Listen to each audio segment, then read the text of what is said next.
हाँ तो भाई लोग कैसे हैं आप लोग? अरे माँ चुदी पर ही है। हाँ तब क्या ही कर सकते हैं, मैंने तो पहले ही बोला था कि जाके सलोनी आपा के रोस्ट मत देखो। हाँ तो भाई लोग आज हम लोग देखने वाले फीमेल कैरी मिनाटी की लोस्ट वीडियोस को। नहीं मतलब जैसे आजकल स्टेटमेंट्स दे रही है नोरा फतेही, जैसे स्टेटमेंट्स दे रही है नोरा फतेही। अब शक्ल क्या देख रहे हो भाई, हंसो हंसो ना। हमारी फीमेल रोस्टर ने नूरा फतेही को लोड़ा फतेही बोल दिया है, हंसो जोक है ब्रो ये।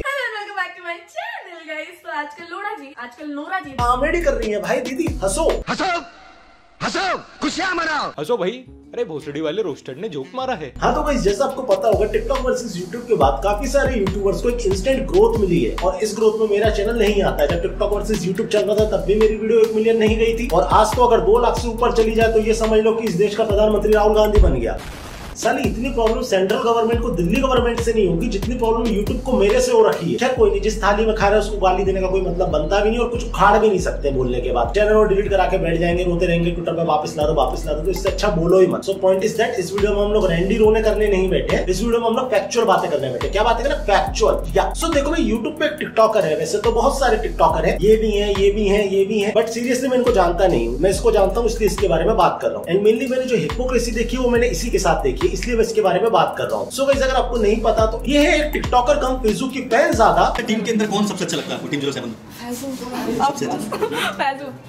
प्यार से लोग इनको यूट्यूब पे बोलते हैं सलोनी आपा। यापा ठीक है बट सलोनी हटा दो, ज्यादा बेटर रहेगा मेरे हिसाब से। अब आई नो गाइस सबसे पहला सवाल आप लोगों के दिमाग में यही आ रहा होगा कि मैं इनके बारे में बात क्यों कर रहा हूँ, आखिर क्या है इसमें ऐसा जो मैं इसके बारे में डिस्कस कर रहा हूँ। तो इस सवाल को मैं इस पूरी वीडियो में धीरे धीरे ब्रेक डाउन करूंगा, इसके लिए आपको पूरा वीडियो देखना पड़ेगा। रही दूसरी बात, अगर आप लोग ये सोच रहे हैं कि मैं इससे जल रहा हूँ या फिर मेरा इंटेंशन कुछ और है इसके ऊपर वीडियो बनाने का, तो ऐसा नहीं है। क्योंकि देखो सुनो और समझो, इस चैनल का नाम सम्राट भाई है। यहाँ पे अगर बात होती है ना तो दोनों तरफा होती है। मैं कोरोना जैसा बायस्ड नहीं हूँ जो पूरे इंडिया में फैल जाएगा और बंगाल में नहीं फैलेगा क्योंकि वहाँ पे इलेक्शन है। मैं अगर फैलूंगा तो पूरा ही फैलूंगा। अब मेरे ख्याल से वीडियो को शुरू कर देना चाहिए, बहुत होगा ओवरव्यू। चलो शुरू से शुरू करते हैं।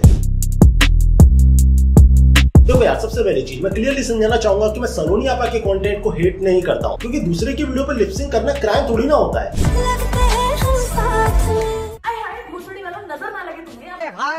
नजर ना लगे तुझे भोसड़ी वाली। यही नहीं अभी और सुनिए, मास्क ऊपर ले लो या तो नाक नीचे ले लो, क्या फायदा डाला मास्क घालून। या तो मास्क ऊपर कर लीजिए या तो मुंह नीचे कर लीजिए।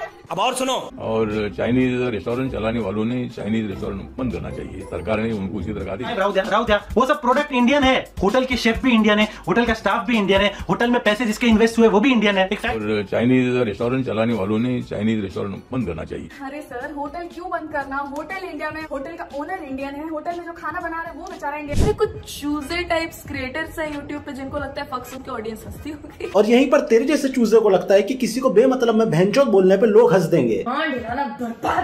सीरियसली गाइस अगर मैं इसके कंटेंट की बात करूँ ना तो आप इसके चैनल पे जाकर देख सकते हैं। इसने लिटरली हर वीडियो में, जी हाँ हर वीडियो में डबल मीनिंग अडल्ट जोक्स मार रखे हैं। तूने वाइब्रेटर फिट किया है नीचे जमीन में क्या सोचते हो आप लोग भी? जब स्कूल ना जाके सिर्फ बकचोद वीडियोस बनाओगे तो प्रिंसिपल तो छड़ी से हाथ सेकेगी ना बेटा, फिर हिलाते फिरना हाथ। आप लोग भी क्या सोचते हो यार? It's a long way to go. इसको क्या वे मतलब अटेंशन पाने की तलब देख रहे हो? अरे दीदी पहले अंडर से निकलने तो दीदी तब तो अंडर डालेगा वो, या फिर इनडायरेक्टली सैफ को अप्रोच कर रही है क्योंकि तैमूर का तो अभी बड़ा हुआ भी नहीं है, मतलब तैमूर अभी बड़ा हुआ भी नहीं, देखा है मैंने फोटोज। और इस तरीके के घटिया जोक्स मारने के बाद ये सोचती है कि ऑडियंस हंसती होगी। ये एक वीडियो में बात करती है किस तरीके से एक्ट्रेस बॉडी शेमिंग कर रही है। कुछ भी गलत होता है तो स्टैंड लिया है उस चीज के लिए, जैसे कि body shaming. If you do not fit the norms of what the beauty standards are, don't wear those tight clothes, man. अब ये क्या था? ये बॉडी शेमिंग नहीं था? अनिल कपूर की बेटी। और सेम अपनी वीडियो में इतनी घटिया तरीके से बॉडी शेमिंग करती है। मतलब जितना बड़ा तैमूर है उससे ज्यादा बड़ा तो नोरा दीदी का चुदड़ है, फिर क्या मजबूरी रही होगी। और शक्ल भाई टट्टी जैसी शक्ल है, टट्टी जैसी शक्ल है। हाँ एक ही बात बोला मैंने क्योंकि एक ही बात है। आयरनी देख रहे हो गाइस, शक्ल के बारे में कौन बात कर रहा है? कौन? ये गाइस अगर आप इसके चैनल पे जाएंगे और इसकी वीडियोस को देखेंगे तो आप नोटिस करेंगे ये अपनी हर वीडियो में 1-2 लड़कों को रोस्ट तो मारती है। बेसिकली इसका कंटेंट क्या है, रील वील ये सब। सो पॉइंट इज दैट जब आप इसके कंटेंट को देखेंगे, खासकर लड़कों के रोस्ट को देखेंगे, तो आप देखेंगे कि ये कुछ इस तरीके से लड़कों को रोस्ट करती है। बाद वो खेलना छोड़ दे तो टट्टे निकाल के भी दे दो, टेबल टेनिस खेल लेगी वो। उसमें मेहंदी लगा रहे हैं, जलेबी तल रहे हैं, मुठ मार रहे हैं। अट्टे से मेन पार्ट शॉट है, शाबाश बहुत तेज हो रहे हो, क्योंकि इसके अंदर ना 2 बूंद की कमी है।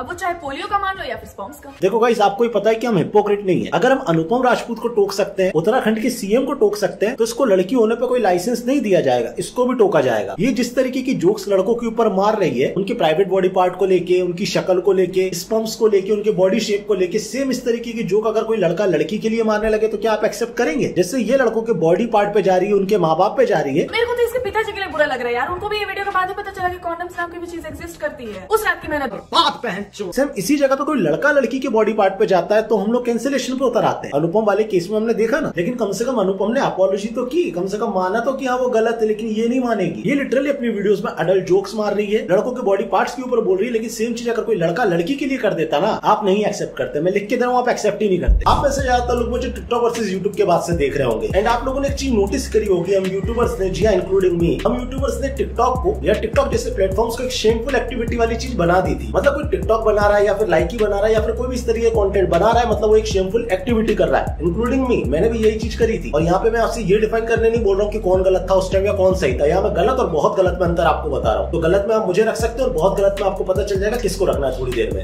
सो जब ये चीज ट्रेंड कर रही थी, फेसबुक को गाली देना, टिकटॉकर्स को गाली देना, उसी बीच हमारे यूट्यूब पे आती है एक मैडम जिनका नाम है सलोनी आपा, और ये भी आके यूट्यूब पे सेम ही चीज कर रही थी जो आजकल का हर दूसरा रोस्टर करता है, टिकटॉकर्स को गाली। लेकिन लेकिन लेकिन यहाँ पे दिक्कत पता है कहाँ से शुरू होती है? यहाँ से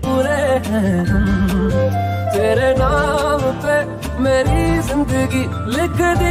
अब देखो, सुनो और समझो, अगर दीदी पास्ट में टिकटॉकर होती और उन्होंने अपनी गलती रियलाइज हो जाती, यार मैंने गलत किया, मुझे ऐसा कंटेंट नहीं बनाना चाहिए था, मेरे अंदर दिमाग है, मैं यूट्यूबर बन सकती हूँ, और वो ये सोच ले कि यूट्यूब पे आती और अपने पुराने कंटेंट को वही छोड़ाती, तो इनका ये कंटेंट एक्सेप्टेंस में आ जाता। यहाँ पे दिक्कत तब शुरू होती है जो सलोनी यहाँ पर यही कंटेंट जिसको ये क्रिंज कह रही है और इनडायरेक्टली इसको शेमफुल एक्टिविटी बना रही है, क्योंकि इसके कंटेंट को देखने के बाद जो भी रील को देखेगा वो जाकर उसको गाली ही देगा। रील्स को इस तरीके कंटेंट को क्रिंज बोलने के बाद आप खुद वो कंटेंट अगर खुद डिलीवर कर रहे हो उस ऑडियंस के लिए, इंस्टाग्राम ऑडियंस के लिए अगर बोलूं तो, क्योंकि आपको वहां से भी अटेंशन चाहिए, मतलब आप वहां भी खाएंगे यहाँ भी खाएंगे, ये पॉसिबल नहीं है ना। आप अपनी वीडियो में रील्स क्रिएटर के लिए एकदम हेट फैला रहे हैं, प्योरली हेट फैला रहे हैं, और उसके बाद आप फिर वही काम कर रहे हैं, तो इसको मैं क्या समझूं? हिपोक्रेसी। देखो, मैं ये नहीं कहता कि किसी को किसी और जगह कंटेंट नहीं बनाना चाहिए, बिल्कुल बनाना चाहिए, तुम्हें बनाना चाहिए, मुझे बनाना चाहिए, सबको बनाना चाहिए, सब अपने इंटरनेट पे दुकान खोले हुए, सबको हर जगह अपने ऑडियंस को ग्रो करना चाहिए। बट जिस कंटेंट के लिए आप दूसरों को छक्का, मीठा, चूतिया या गालियां दे रहे हैं, जिस कंटेंट के लिए, आप वही कंटेंट खुद कैसे डिलीवर कर सकते हैं? बात को समझो। अगर तुम एक यूट्यूबर और तुम रील पे वीडियो डाल रहे हो, लेकिन तुम अपना कंटेंट डाल रहे हो, ओरिजिनल कंटेंट, लिपसिंग नहीं कर रहे, तो फिर कोई दिक्कत नहीं है ना, करो ग्रो। लेकिन तुम जिस चीज के लिए दूसरों को क्रिटिसाइज कर रहे हो वही चीज तुम खुद कर रहे हो। एथिक्स मैथिक्स है तेरे अंदर बहन, और तेरी बात नहीं करो, तेरे जैसे जितने भी क्रिएटर उनके अंदर थोड़े बहुत भी एथिक्स है। ये रजत पवार होगा, तुम होगा, नगमा मगमा नेगी नेगी कौन है, थोड़े से भी एथिक्स है तुम्हारे अंदर। भले आज तुम्हारे फैंस का क्लोन्स आके मेरे को गालियां दे दे, मैं उन क्लोन्स को भी समझाना चाहूंगा कि जब ये टिकटॉकर होकर टिकटॉक को गाली दे सकती है ना, तो कल को यूट्यूब से बड़ा कोई प्लेटफॉर्म आएगा ना, तो यूट्यूब क्रिएटर को भी गाली देंगे। जिस प्लेटफॉर्म ने इनको बेच दिया, फेस वैल्यू दी, इंस्टाग्राम फॉलोअर दिए, ये उसकी कदर आज नहीं कर रहे क्योंकि उसके ऊपर हेट है, तो कल को तुम्हें लग रहा है कि यूट्यूब प्लेटफॉर्म की कदर कर लेंगे। और रील्स भी बनाओ, लेकिन अपना इंटेंशन क्लियर करके बनाओ। सीरियसली क्या चाहते हो कि तुम्हारा कंपटीशन खत्म हो जाए प्योरली? क्योंकि यूट्यूब पे हम रील्स वालों की तरफ हेट फैला देंगे और फिर बाद में जाके इंस्टाग्राम पे वही चीज करेंगे। इसका फाइनल रिजल्ट क्या आएगा कि तुम अपना कंपटीशन खत्म करना चाहते हो, भाई तुम बनाओगे तो सही रहेगा, दूसरा बनाएंगे तो गलत रहेगा। इन्हीं चीजों को ना शास्त्रों में हिपोक्रेसी कहा जाता है। सीरियसली ये प्योरली हिपोक्रेसी है। अब ना यार क्या इसमें थोड़ी सी सीरियस बात करने वाला हूँ, फेसबुक को लेके, रियाज को लेके, और ये जितने भी बाकी रील्स वाले क्रिएटर उनको लेके। वो बात थोड़ी सी सेंसिटिव होगी, मेरी एंड से सेंसिटिव होगी, बाकी तुमको लगे ना लगे वो तुम्हारा ओपिनियन है। लेकिन वो बात बताने से पहले मैं अपने फेवरेट,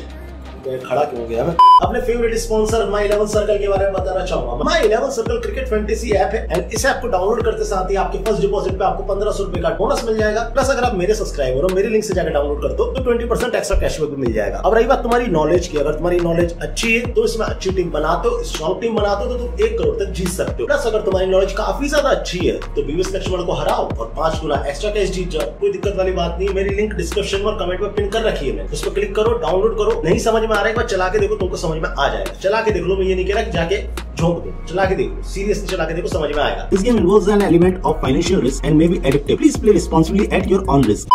सो गाइस, अब बात करते हैं हमारे इंडियन रोस्टर्स के बारे में। टिकटॉक वर्सेस यूट्यूब के बाद लगभग हर दूसरा बंदा, जी हाँ हर दूसरा बंदा, हाथ में 10 पत्थर लेना, फैन फेस्ट में पहुंचना, 10 के 10 पत्थर मारना, और 10 पत्थर में से 8 पत्थर रोस्टर्स को पड़ेंगे और 2 टेक्निकल चैनल्स को। ये हिसाब है इंडिया में आज की डेट में रोस्टिंग का। So point is that TikTok versus YouTube के बाद हर दूसरा बंदा एक रोस्टर बन चुका है, एंड एक रोस्टर बनने के बाद उसने अपना सबसे पहला धर्म ये निभाया है कि उसने फेसबुक को, रियाज को और जितने भी ये रील वाले क्रिएटर उनको छक्का बोल दिया। अब मेरी जो हेट है फेसबुक को लेके वो सबको क्लियर है क्यों है। एंटी इंडिया एंटी हिंदू बात करोगे तो मेरी तरफ से तुमको हेट मिलेगा, सीधी सच्ची बात। लेकिन बाकियों का हेट क्या है ये मुझे भी आज तक समझ में नहीं आया। जहां तक मुझे लगता है इनका हेट इसलिए क्योंकि ये लिपसिंग करके इतने बड़े स्टार बने। तो मैं सो कॉल्ड रोस्टर से पूछना चाहूंगा, ये तुम्हारे सामने जिनका मैं एग्जांपल दिया सलोनी आपा और बाकी ये जितने भी टिकटॉक वाले हैं जो यूट्यूबर बन गए, स्पेशली रोस्टर बन गए, तो उनको क्यों नहीं टारगेट करते? वो तो आज के डेट में रील्स पे ये कंटेंट बना रहे हैं, क्यों नहीं करते? मैं बताता हूँ, ये नहीं बोलेंगे। इन दर्लों के दिमाग में ये चीज बैठी हुई है कि ये लोग अगर फेसबुक रियाज को टारगेट करेंगे तो उनकी ऑडियंस मैक्सिमम इंस्टाग्राम तक ही है। लेकिन लेकिन लेकिन अगर हम इनको टारगेट करते हैं, ये टिकटॉकर प्लस यूट्यूबर बनी बैठी है, इनकी ऑडियंस यूट्यूब पे भी है। इनके क्लोन्स आएंगे, वीडियो को डिसलाइक मारेंगे, रिपोर्ट मारेंगे, वीडियो रिस्ट्रिक्ट हो जाएगी, हो सकता है कम्युनिटी गाइडलाइन स्ट्राइक पड़ जाए। इसलिए हम लोग सेफ खेलेंगे, बाउंड्री। हम टिकटॉकर्स को, रील्स बनाने वालों को छक्का भी बोलेंगे, उनको गालियां भी देंगे, लेकिन इनको कुछ नहीं बोलेंगे। भाई तुम तो अच्छा, तुम वैसे नहीं हो, तुम भले वैसा कंटेंट बनाओ लेकिन तुम वैसे नहीं हो, ये वैसे है। मेरे बेटों, इसको रोस्टिंग नहीं दलाली कहते हैं जो तुम कर रहे हो। अगर है तो दोनों साइड पे टारगेट करो ना, वन साइडेड क्यों चलना? तुम्हें समझ नहीं आ रहा होगा, लेकिन आने वाले 1-2 साल के अंदर जब पता चल जाएगा, जब तुम्हारी ऑडियंस खा जाएंगे ना पूरी तरीके से, तुम्हारी इंक्लूडिंग मेरी भी, तब हमको समझ में आएगा कि यार काश उस टाइम कॉल आउट कर देते, काश उस टाइम हमें अपनी ऑडियंस मिल जाती। लेकिन नहीं यार, हमें तो डर था, हमको तो बस भेजो और रियाज को टारगेट करना। वो कम से कम अपने प्लेटफॉर्म पे अपना कंटेंट तो बना रहे हैं, तुम्हारे प्लेटफॉर्म पे आके अपना कंटेंट तो नहीं डिलीवर कर रहे हैं। झूठियों बात को क्लियरली समझो, ये यूट्यूब है, किसी पॉलिटिकल पार्टी का ऑफिस नहीं है कि कोई बंदा इसमें आएगा और उसके पाप धुल जाएंगे। जो पापी है वो पापी ही रहेगा। और बाकी आज जिनके बारे में मैंने बात करी, उनके जितने भी क्लोन्स थे मैं उनको समझाना चाहूंगा, ये वही लोग हैं जब टिकटॉक पे हेट चलेगा तो टिकटॉक को गाली देंगे, जब बॉलीवुड पे हेट चलेगा तो बॉलीवुड को गाली देंगे, जब यूट्यूब पे हेट चलेगा तो हो सकता है कि यूट्यूब को भी गाली दे दें। लेकिन जिस दिन इनको बॉलीवुड की तरफ से कॉल आ गया, ये दौड़ के बॉलीवुड में भी जाएंगे। जिस दिन इनको म्यूजिक एल्बम मिलना शुरू हो गया, ये दौड़ के उसमें भी जाएंगे। और जिस दिन इनको कोई और प्लेटफॉर्म मिल गया बड़ा, ये उस पर चले गए। जो ओरिजिनल कंटेंट क्रिएटर है, जिनको कंटेंट आता है, उनको सपोर्ट करो। इनको कंटेंट भी क्या है, इनका लिपसिंग तो कर ही रहे हैं, यहाँ पे दूसरा कंटेंट तो अपलोड कर रहे हैं। बिल्कुल ही एथिक्स नहीं है भाई। कम से कम कंटेंट को खुद का बना लो, गालियां भी खानी है, कंटेंट भी दूसरों का बनाना है। कॉल आउट करना सीखो भाई, कॉल आउट करना। इनकी ऑडियंस मुझे नहीं देख रही, क्योंकि अगर मैं बात करूंगा तो सारे लोग सुन लेंगे, जाकर समझाएंगे। नहीं, तुम लोग मेरी ऑडियंस हो, जाके किसी को हेट नहीं देना, स्पेशली गाली मत देना। बहुत लॉजिकल बात मैं वीडियो में करता हूँ तो वो लॉजिक तुमको देता हूँ। जब मैं किसी क्रिएटर को गाली नहीं दे रहा हूँ तो तुम्हें भी जाके गाली नहीं देनी चाहिए, कॉमन सेंस लगाया करो। तुम जाके गाली देते हो तो क्या होता है पता सीन, कि मैंने सम्राट ने भैया बोला कि जाओ हेट फैला, इस बात पे कॉल आउट करते हैं लोग मेरे को। जब मैं दे रहा हूँ पूरी वीडियो में गाली नहीं दे रहा हूँ ना, तो तुम भी जाके किसी को गाली मत दो प्लीज। लॉजिकली समझा रहा हूँ, जाके लॉजिकली समझो, तुम भी समझो। और बाकी इनके जितने भी क्लोन्स हैं जो ये कहना चाहते हैं कि उसके सब्सक्राइबर देख, अपने सब्सक्राइबर देख, हाँ भाई हाँ, सही बोल रहा हूँ भाई। हाँ, पंकज त्रिपाठी वरुण धवन से चलता होगा, हाँ उसको सही है कंपटीशन है।